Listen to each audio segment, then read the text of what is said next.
Yeah, so I agree with Jason, and Jason said this a couple times before, that we shouldn't talk about future Cavs teams while this current Cavs team still has a chance to win a championship. They're in the midst of going on a playoff run. The regular season is winding down. However, certain stories get aggregated so much that we're doing a disservice if we don't discuss them because of the way they got aggregated. Over the weekend, Brett Siegel of Clutch Points put out an article detailing some future NBA offseason moves. And in this article, whether it's fully reported, whether it's speculation, he doesn't exactly put where he's getting this information from.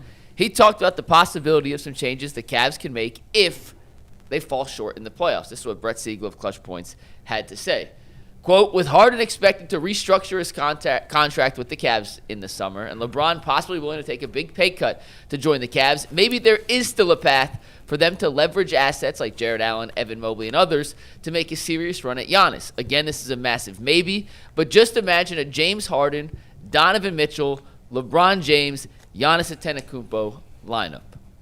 I have been imagining that for about 3 months. If somehow the Cavs were able to pull off this scenario, I'm assuming in this case the playoff run this year falls short, they don't make the conference finals or the finals, massive changes come. Would a core four, or whatever you'd want to call it, be an old four, of Harden, Mitchell, LeBron, and Giannis, would that essentially guarantee a title for the Cavs? No, nothing guarantees a title in the NBA. There's no such thing as guaranteeing a championship. Let's phrase it this way, because I agree. Would it give them a better chance of winning a title next year than as the currently constituted Cavs have of winning it this year? Possibly.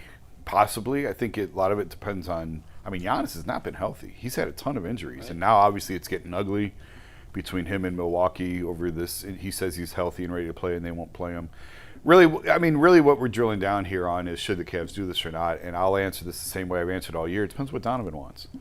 And their whole focus this summer, I believe, is going to be getting Donovan to sign an extension. So, number one, we have to see how the season ends. When we say they fall short, do they fall short in the first round or do they fall short in the NBA Finals? That makes a massive difference in this conversation. So, it's going to come down to having a conversation with Donovan. What do you want? If Donovan says he wants Giannis, they'll probably do everything in their power to go get Giannis. If he says he's good with what they have, then they'll probably run back what they have. But I think he's going to be the point guard on a lot of the decisions. You think he'll be a factor in deciding whether or not LeBron comes back? Well, his presence will be a factor in terms of LeBron's decision. Yeah, I would imagine so. Yeah. So I mean, there's so much. Like obviously we believe this team is going to make a deep playoff run. Do I think they're going to win a championship? No, I don't think they're going to win a championship. Could they make the conference finals? Yeah, I think they make the conference finals. I'm not sure they. We'll wait and see. I don't want to get too far ahead because I every time this comes up, I'm like, guys, worry about this year. You got a great opportunity in front of you this year. Let's talk about this in the summer. Let's worry about this now. But I get why we got to do this stuff and why we got to talk about this now.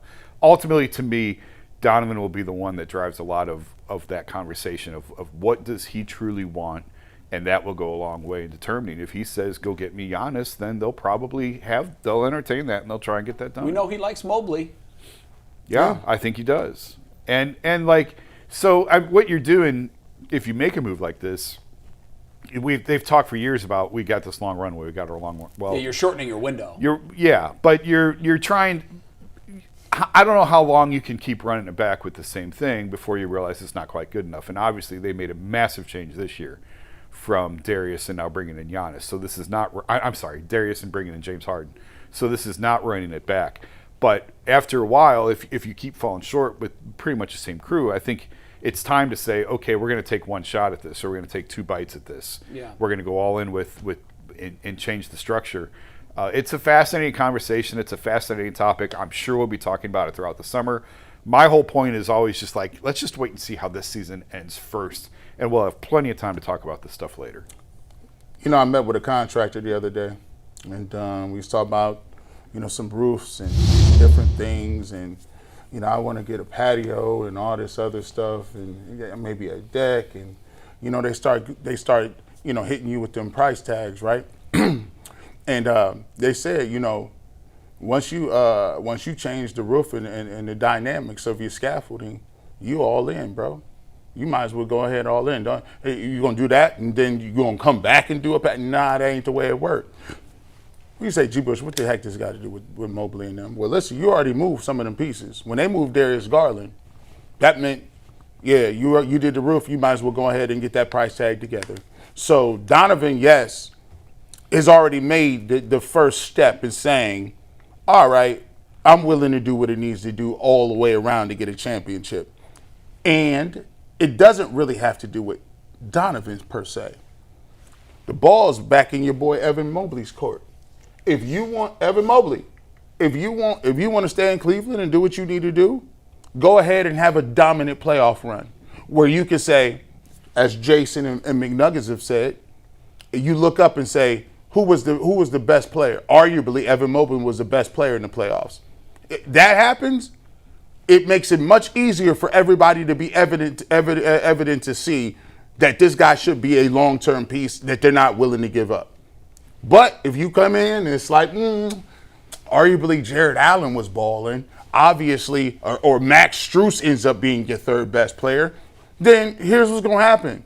They about to gut the backyard and they about to tear down all that other little stuff, and you're going to end up with LeBron. You're going to end up with Donovan Mitchell. And if you're already going in halfway with LeBron, then you might as well get your deck together. You might as well go ahead and put them trees up over there, Jay. You might as well go ahead and get that new concrete poured for the double garage.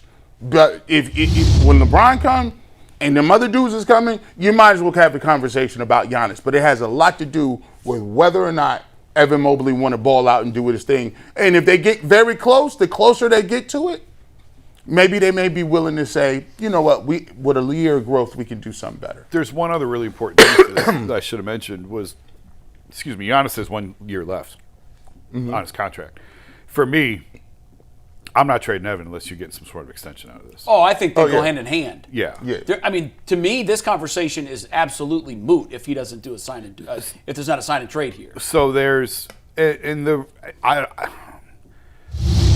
don't know with NBA contracts with all the rule restructuring and everything how it plays out. Well, you're losing a max guy. You'd be taking on a max guy. Yeah, but I'm just saying, regardless of how that shakes out on the back end, you have to get an extension out of Giannis to entertain this conversation. Oh, well, yes. Listen, that's we haven't mentioned that. I know we didn't bring that up. To me, that's a foregone conclusion. There's no way I'm giving up Mobley and Allen for one shot, for one bite at the end. Whoa. No. Whoa. I'm not. Who said Mobley?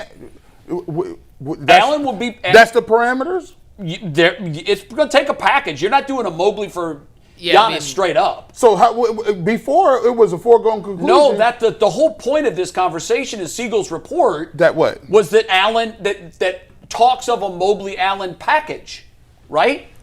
Yeah, I mean, I think he's just saying you could leverage assets like those two. I'm not sure. Yeah. This is not this. I can tell by the way he's writing this. This is not sourced. No, this is him. He's spitballing. Yes, and that's the way I read it too. But I mean, let's just live in reality for a second. If you pick up the phone and call Jimmy, he wouldn't be your call, but Jimmy Haslam would be involved in the decision making here as the owner of the Milwaukee Bucks. Absolutely.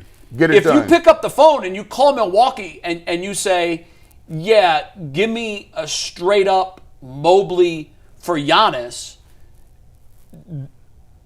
they've got 1 year of control of him, and he's not going to re-sign there. We know that for sure.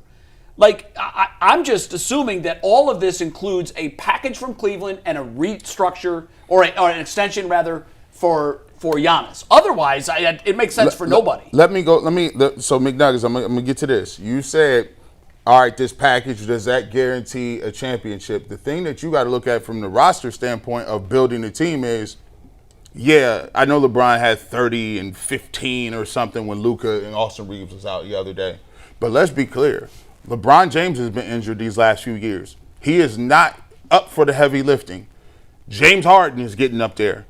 And Giannis has been more injury prone than all of them. So if you trade Allen and Mobley, that means you have a large number of minutes of Giannis banging down low with bigs playing the five. And for me, he doesn't need to play till April. I don't care. Right, what minutes. else do you got with that? I don't believe you have to trade Allen in this deal where the Allen piece comes in. I've tried to be really careful with all this LeBron stuff. I've tried to be really, because that's careful. You the one said Jason Lloyd said it. It was Jason Lloyd. He said it. But I don't think LeBron would ever come back here on a minimum. I just don't see that happening. And that's just my opinion. That's not backed by anything. That's just it doesn't knowing have to what be I a know. minimum. Well, now you got to get to the mid-level. Yeah. And it's easier said than done. I know it is. I know. So, but they've pulled things off like this before. But this is why I'm saying, like, it's not as simple as, and we can get to the other, I mean, LeBron had himself quite a weekend. Yeah. So Yes, he did. And we're going to talk about that. And we'll get to that. But it's not as simple as LeBron's going to go back to Cleveland and play on the minimum. I don't believe it's that simple.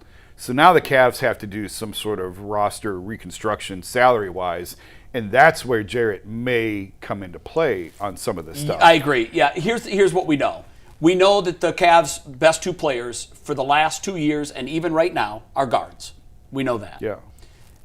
We also know that you name the list of teams that have won NBA titles where a guard is your best player leading the way.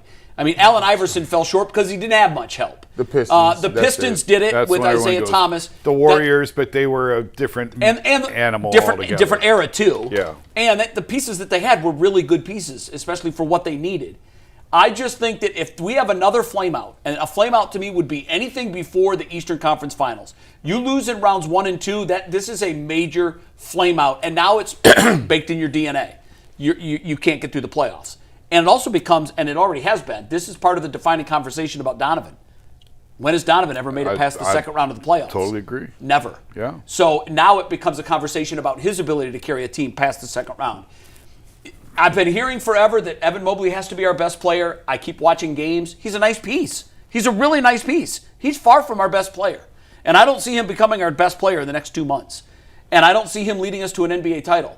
And the definition of insanity, you keep doing the same thing, expecting different results. We know what this looks like.